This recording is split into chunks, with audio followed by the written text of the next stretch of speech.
Pickles, the once lost unreleased GameCube game about monkeys riding unicycles, has somehow been found.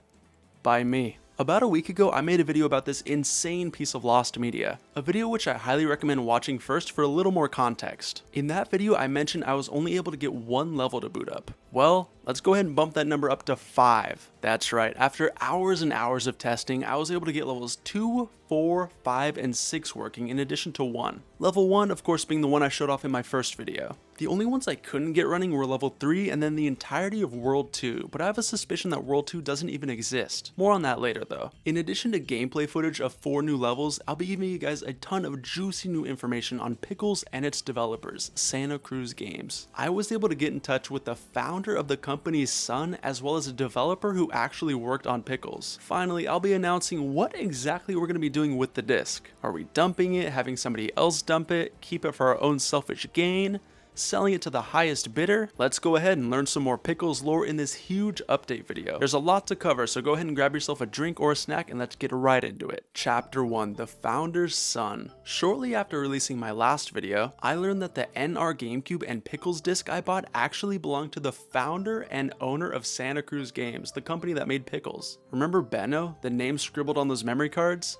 Yeah, it turns out he started the entire frickin' company. And his son was the one that sold me everything. Let's call the son A. Because A basically grew up watching his dad create games, he had a ton of information about the game and the studio to share with me. Starting with the build version of the game. A says that he suspects the version of the game I have is a lot earlier version of the game. The version he remembers ran a lot better and had a lot more interactions with the enemies and the map. For example, he claims the crates could be broken by shooting peanuts or throwing bananas at them. He also remembers the game having more levels, but this was before I told him I got 4 more levels working. What A said next I thought was super cool. He told me the Santa Cruz Games studio inside level 1 was actually modeled after the real life building. Here's a side-by-side comparison of the two. A said the original location of the studio, before the one pictured, was actually a garage of one of the employees. He says he even remembers the employee's cat biting him when he was 5. The second location of the SCG studio was the one we saw in-game, and the third and final location of the studio was in downtown Santa Cruz. He also said he sends his dad a new picture of the SCG sign every time he sees new graffiti on it. A also talked a little bit about the different kinds of stackable animals you could have, like a chef monkey that threw meatballs, a rhino who had a melee attack, and even a little elephant wearing a hat. A even sent me a picture of the legend himself,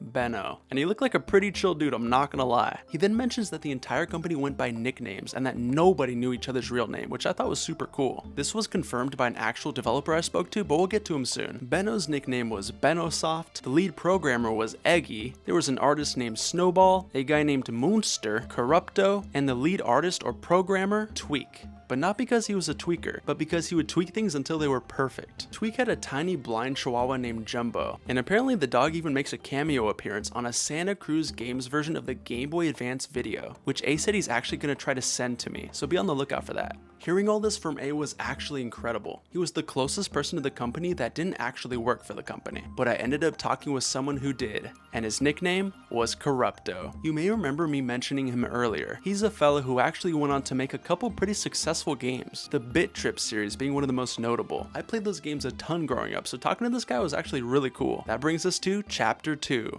Corrupto. Let's go ahead and call him C for short. The day I discovered Pickles on the NR disc, I made a tweet showing it off. Around a day or two after I posted it, I got a reply from a guy saying he actually worked on Pickles. This person was Corrupto. I told him I would love to ask a couple questions about Pickles if they had the time, and we ended up exchanging a handful of emails. Here is what C shared about Pickles and its development. He started out by saying that he always believed that Pickles and Santa Cruz Games had huge potential, but it seemed like they got stuck in a cycle of churning out contracted IP games. C says he believes this is what really held them back from breaking through. He says that one of the biggest reasons Pickles never came out is that it simply didn't click with publishers back then, and it was tough for Santa Cruz Games to find the internal funding needed to make the game succeed. C then recalls that there were a few different ideas for Pickles floating around, such as a kart racer, music rhythm game, and even a version of the game with a completely different art style. This image is from the unreleased Pickles rhythm game. Full Destructoid article coming soon. C says the gameplay mechanics of Pickles had so much potential exponential and could have scaled so far based on what other creatures you stacked on Pickles. And honestly, I'd probably say a few times a year we need to make a Pickles-like. He says that Pickles was even pitched for the Nintendo Revolution using the motion controller, which we now know today as the Nintendo Wii. He then shared an image from a Bit Trip game and explained how Pickles greatly influenced the art style for it. I then asked him a few questions, some from myself and some from the comments of the last video. 1. Where did the Pickles name come from? 2. How far in development do you think the disc I got is? How far did the game get in the first place? And do you think it's the only one of its kind? And 3. Do you remember any fun facts about the game or the dev team that the general public wouldn't know about? C replied with the following. I can't really remember where the Pickles name comes from. I can ask around. The original pitch for Pickles was in 2003. That was before I was on the team. I'll try and find out. He then said, I know there were some more levels. I'm skeptical that there's as many levels as it claims on the disc. This made a lot of sense because I believe World 2 Pickles does not exist at all. Every time I try to load a level from World 2, the disc wouldn't even try to spin for more than half a second. Compare this to any level from World 1, the disc would try to spin for at least 3 to 5 seconds before either failing or successfully loading. This tells me that World 2 just probably doesn't have any data at all to load. He then recalls there being a circus level, a longer dock level, etc.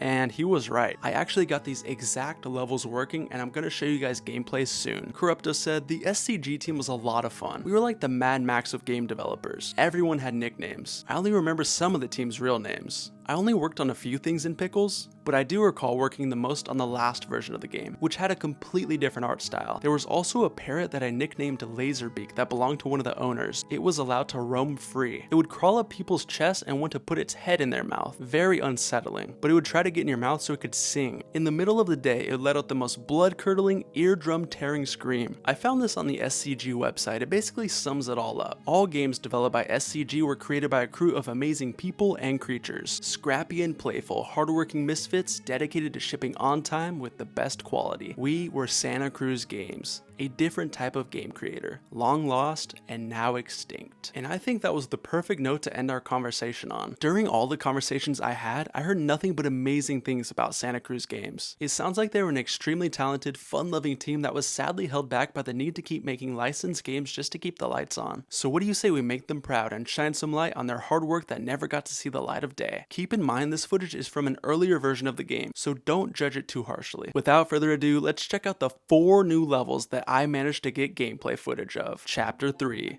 Lost Levels. Starting off, we have World 1 Level 2. The first thing you see is this little monkey flipping around here. We add him to our back and we get hit by this giant rat. He knocks out all of our fruits and fish and even our monkey friend that we just picked up. Over here we got another monkey. We're gonna pick him up and continue heading north. There's another giant rat and this big freaking seagull. There's a lot of weird critters on this level. I keep falling in the water, so we're gonna go the other way. Over here is another friendly critter. We got a golden walrus just floating there.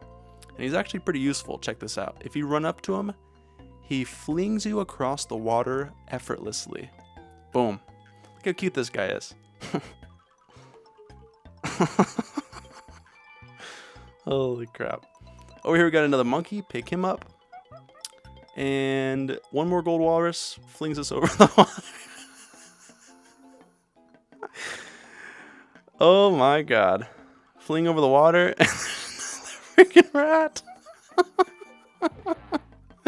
This level just got hella rats, a couple seagulls, and a bunch of walruses, man. There's not much more to it. Next up, we got level 4. Okay, now this is where things get a little crazy. Bunch of monkeys floating around on balloons. We got king cobras striking from every freaking direction, knocking out our fruits and vegetables and whatnot. And the craziest part is this big freaking blue elephant at the top here. He's got a whole outfit on, and he's got a cute little elephant wearing a hat locked up in jail. I don't know how to free him. I never figured out how to actually break him out of there. So yeah, I guess he'll be in jail until the end of time. But yeah, this level is pretty cool because it actually has music that plays. And there's only 3 levels out of all these Pickles levels that actually have music. So yeah, we got a nice little track playing here. Tried to throw some bananas to free this guy, but honestly, there's no hope for him.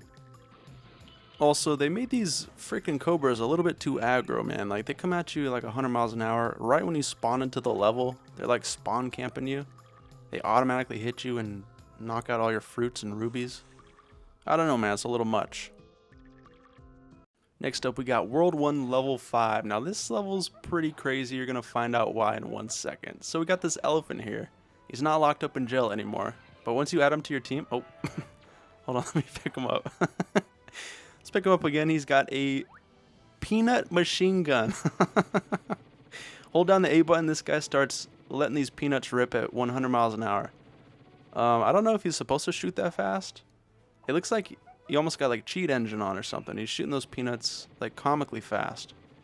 But yeah, besides that, this level's pretty buggy. This big wheel rolling around here, it oftentimes knocks you into the ground. Like right now. I don't know. Very glitchy, very buggy. This elephant's pretty funny though. I really like his peanut machine gun. There's a couple monkeys at the top there. I don't know how to get them because your tower's not tall enough to get them. Oh wait, I just got him. I don't know. Buggy mess. It's almost like this game's unfinished or something. Finally, we got Level 6 World 1. This is the creepiest level in the game, and honestly, my favorite. It's a circus level. You spawn in, there's a bunch of monkeys floating around. Stack up your tower super high, and most notably, there's this freaking creep running around, smacking you with his cane. And there's another creep driving his little clown car around. Look at this guy. He's got some high heels on, he's got a big purple hat, and he's got a creepy beard and mustache. But yeah, you can get a lot of monkeys stacked up here, which is pretty cool.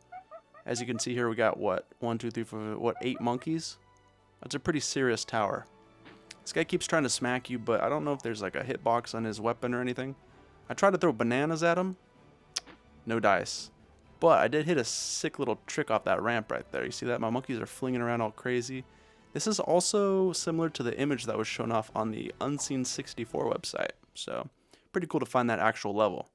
This guy is disgusting though, I don't like him. Chapter 4, The Future of Pickles. I will probably never add something this rare to my GameCube collection ever again, and honestly, I'm okay with that. The story behind this charming game called Pickles has been incredibly exciting, heartwarming, and fascinating. I've had a ton of fun learning about the game and everybody that worked on it. So let's talk about my plans for the game. As of September 1st, the game has been sent off to Mr. Hard for Games, who is an expert when it comes to backing up and preserving these relics of time. I'm really hoping that he'll be able to access more of the disc, and then we will dump the game for the whole world to enjoy. Despite my name being Cake Hoarder, there wasn't a single second where I considered keeping or selling this thing. These types of things are huge pieces of gaming history, and it would be a shame not to document them. I'll make sure to update you guys if any more crazy Pickles news comes out. But in the meantime, make sure to subscribe and let me know what your favorite level was. Mine had to be the circus level with that scary dude. Thanks for watching, and peace out.